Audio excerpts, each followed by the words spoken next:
안녕하세요. 스포자TV 샤론입니다. 다들 건강히 지내고 계시죠? 교육부에서 전면적으로 온라인 개학을 시행함에 따라서 저희 학교에서도 온라인 수업을 시작하게 되었고요. 이번 일을 계기로 해서 제가 고등학교 수학 강좌를 한번 찍어보려고 합니다. 고1 수학 과정을 공부하는 친구들에게 모쪼록 도움이 되었으면 좋겠네요. 그러면 1강 바로 출발해 볼까요? 자, 오늘 1강에서는요, 다항식의 의미에 대해서 한번 알아보고자 합니다. 그리고 오름차순이랑 내림차순이라는 거에 대해서도 알아볼 예정인데요. 우리가 배울 이 다항식이라는 거는 자, 여기 보시면 1다항식이라고 해서 써있죠. 이거는 이제 고등학교 수학의 가장 첫 번째 단원 이름이에요. 그리고 이 단원에 크게 두 가지 소단원으로 구성되어 있는데요. 중단원인가요? 어쨌든 자, 다항식의 연산이라는 것이 있고 나머지 정리와 인수분해, 우리가 이제 앞으로 이것들을 차근차근 배워나갈 예정입니다. 다항식이라는 것이 이제 새로운 개념이 도입됐기 때문에 이것에 대해서 우리가 할 수 있는 것들을 이 중단원에서 배워주는 거예요. 연산이라고 하면은 더하기, 빼기, 곱하기, 나누기 이런 것들을 배운다는 거죠. 우리가 처음에 정수, 자연수, 유리수 이런 거를 배울 때도 그런 개념에 대해서 배우고 이거를 더하면 어떻게 되는가, 곱하면 어떻게 되는가, 나눴을 때는 이런 것들을 배우잖아요. 다항식도 마찬가지로 이런 연산들을 배울 거고요. 그리고 그 중단원 두 번째에서는 나머지 정리와 인수분해라고 해서 이 연산 중에 곱하기랑 나누기랑 조금 더 관련된 내용을 심화해서 배운다고 생각하시면 될 것 같습니다. 자, 어쨌든 그러면 오늘 1강 같이 한번 시작을 해볼까요? 자, 일단 다항식의 의미를 배우기 전에 우리가 알아야 할 몇 가지 개념들이 있는데요. 이 수학적 용어들이 이제 앞으로 자주 쓰일 거기 때문에 먼저 복습을 하고 넘어가면 좋을 것 같아서 제가 몇 가지 써놨습니다. 자, 항이라고 하는 거는 뭐냐면요, 수나 문자의 곱으로 이루어진 거예요. 수나 문자의 곱. 이렇게 생각을 하시면 편합니다. 자, 그래서 예를 들어서 어떤 게 있냐면요, 그냥 숫자나 문자의 곱이니까 그냥 숫자만 써있는 것도 항이라고 할 수가 있겠죠. 또는 3x 이런 식도 항이라고 할 수가 있고요. 아니면 마이너스 xy 이런 식도 다 이렇게 써있는 것도 다 이제 하나의 항이라고 할 수가 있습니다. 자, 그 다음에 차수라고 하는 개념이 또 있어요. 차수는 뭐냐면 문자가 곱해진 개수예요. 예를 들어서 이 위에 있는 거 가지고 선생님이 그 차수를 따져보도록 할게요. 이 위에 써 있는 것 중에서 5 같은 경우는 문자가 곱해져 있나요? 아무것도 없죠. 그래서 이런 친구들은 사실 우리가 차수를 세지 않고 상수항이라고도 하죠. 이 친구들은 특별히 항 중에서 상수항이라고 합니다. 3x 같은 경우는 어때요? 3x는 문자가 x가 하나가 있죠. 그래서 요거는 몇 차다? 이 친구는 1차다. 이렇게 얘기를 할 수가 있겠습니다. 자, 그럼 마이너스 xy 같은 경우는 어때요? 마이너스 xy. 요거는 x 하나, y 하나 이렇게 곱해져 있죠. 그래서 사실 얘는 엄밀히 말하면 2차예요. 이 차수라는 정의에 따르면요. 그런데 이제 이거는 각각의 문자를 기준으로 봤을 때 x에 대해서는 몇 차일까요? x는 하나 곱해져 있으니까 x에 대해서는 1차죠.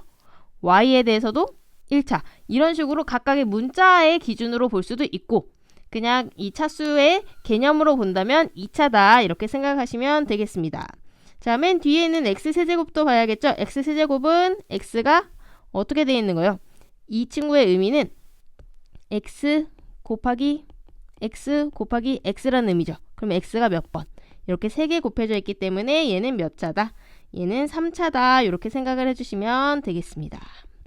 자, 그 밑에 이제 개수를 한번 보도록 하겠습니다. 개수라고 하는 거는 문자에 곱해진 숫자라는 의미로 생각하면 돼요. 문자에 곱해진 수. 그래서 그 뒤에 또 예를 계속 보면요, 요 5만 써있는 거는 개수를 딱히 얘기를 하지 않고요. 자, 3x 같은 경우는 x 앞에 어떤 숫자가 곱해지고 있어요? 3이 곱해지고 있죠? 그래서 여기서의 개수는 얼마다? 3이다. 이렇게 생각하시면 되고요. 자, 마이너스 xy 같은 경우는 어떤가요? 여기 세 번째 마이너스 xy 같은 경우는 xy에 곱해져 있는 게 마이너스니까 선생님 그러면 여기는 그냥 마이너스네요. 마이너스가 아니고 누가 숨어 있는 거예요? 그렇죠. 1이 숨어 있는 겁니다. 이렇게 아무것도 안 써진 거는 1이 숨어 있는 거라고 생각을 하시면 됩니다. 자, 그 뒤에 있는 x세제곱도 마저 볼게요. x세제곱도 선생님 이거는 앞에 아무것도 안 써져 있는데 그러면 얘는 개수가 0인가요? 이렇게 하시면 안 되고 아까랑 마찬가지로 뭐가 앞에 숨어 있다? 1이 숨어 있다. 그래서 얘는 개수가 1이다. 이렇게 생각해 주시면 되겠습니다. 자, 그 다음에 나오는 동류항, 단항식, 다항식은 이제 오늘 배울 개념이랑도 굉장히 밀접하기 때문에 조금 주의 깊게 봐주세요. 동류항이라고 하는 거는요, 동이 같을 동자예요. 그 다음에 류는 종류, 이렇게 생각하시면 되거든요. 이거는 같은 종류의 항이다. 이렇게 생각을 하시면 되겠습니다. 동류항이 왜 중요하냐면 이 동류항끼리만 계산을 할 수가 있어요. 덧셈 뺄셈에서는. 그래서 어떤 게 동류항이 될 수가 있냐면 예를 들어서 뭐 상수항끼리도 동류항이라고 할 수가 있겠죠. 그래서 우리가 5랑 3 이렇게 얘기를 하면은 5 더하기 3, 5 빼기 3 이런 거 다 계산할 수 있잖아요. 그쵸?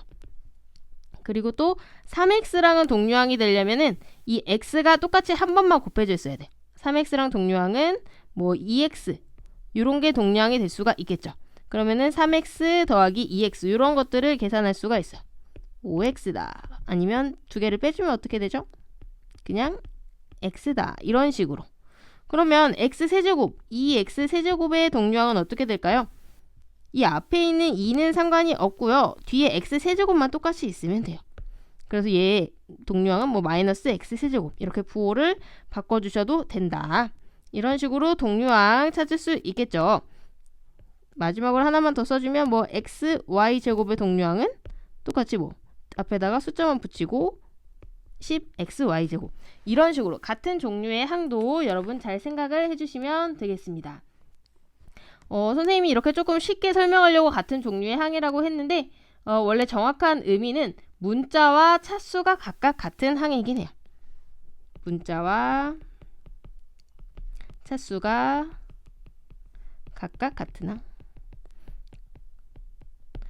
그래서 뭐 x가 하나 곱해져 있으면 똑같이 다른 동류항에도 x가 하나만, y가 두 개 있으면 y가 두 개 이런 식으로 된다는 거죠. 자, 그럼 이제 단항식이랑 다항식에 대해서만 배워보면 되겠죠. 자, 단항식, 다항식은 무엇이냐면 단항식은 하나의 항으로 된 식이라고 생각하시면 됩니다. 항이 하나만 있는 식이에요. 항 한 개로 이루어진 식이다 이렇게 생각하면 돼요. 그래서 사실 여기 위에 있는 요 항이랑 거의 비슷한 개념이라고 생각하시면 됩니다. 그래서 얘도 똑같이 요 위에 있는 얘 그대로 사용하시면 될 것 같아요. 그럼 다항식은 무엇이냐? 다항식은 한 개 이상의 단항식의 합으로 이루어진 거예요. 그러니까 단항식의 합으로 이루어진 식이다. 그래서 우리가 방금 위에서 썼었던 그 친구들을 다 더해주면 얘가 하나의 다항식이 될 수가 있는 거죠. 자, 이 다항식의 예로는 맨 위에서 우리가 써줬던 거 그냥 다 더해줄게요. 5 더하기 3x 빼기 xy 더하기 x세제곱 요런 게 이제 다항식이라고 할 수 있는 거다. 자, 그런데 이렇게 다항식을 써보니까 여러분 맨 밑에 줄 한번 주목해서 봐주세요. 5 더하기 3x 빼기 xy 플러스 x세제곱. 자, 이런 식으로도 쓸 수가 있고 또 어떻게 쓸 수도 있냐면 이 친구를 x세제곱 플러스 3x 빼기 xy 플러스 5 이렇게도 쓸 수 있잖아요. 그쵸? 방금 선생님이 써준 두 식의 차이점은 무엇일까요? 네, 선생님이 그냥 숫자 자리만 바꿔서 써줬어요. 위에 있는 것 같은 경우는 5랑 x세제곱이 이렇게 맨 앞이랑 맨 뒤로 돼 있는데 그 밑에 있는 줄은 얘네 둘이를 위치를 바꿔줬죠. 그런데 여러분이 보시기에는 어떤 식이 눈에 더 잘 들어오시나요?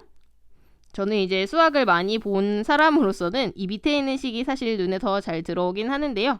이렇게 다항식을 배운 다음에 다항식에 대해서 어떤 두 식이 있는데 식이 같은지 다른지 아니면 얘네를 계산할 때 조금 더 편하게 쓸 수 있는 거는 없는지 이거에 대해서 이제 설명을 해주는 게 오늘 배울 두 번째 부분 오름차순과 내림차순이라는 개념입니다. 자, 그러면 다음 쪽으로 넘어가서 오름차순, 내림차순 한번 배워볼게요.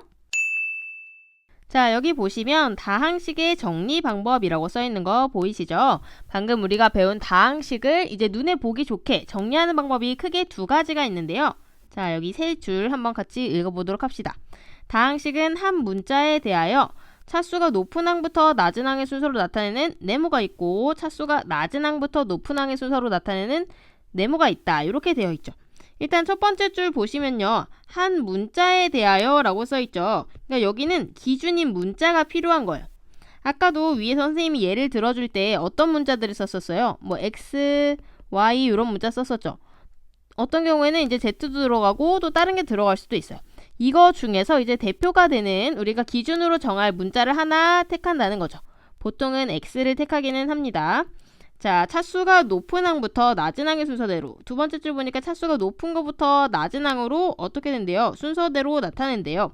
높은 것부터 낮은 걸로 간다. 그러면 위에서부터 이렇게 쭉쭉쭉쭉 떨어지는 느낌이죠. 그래서 요거는 어떻게 표현을 하냐면요. 얘는 내림차순이라고 합니다.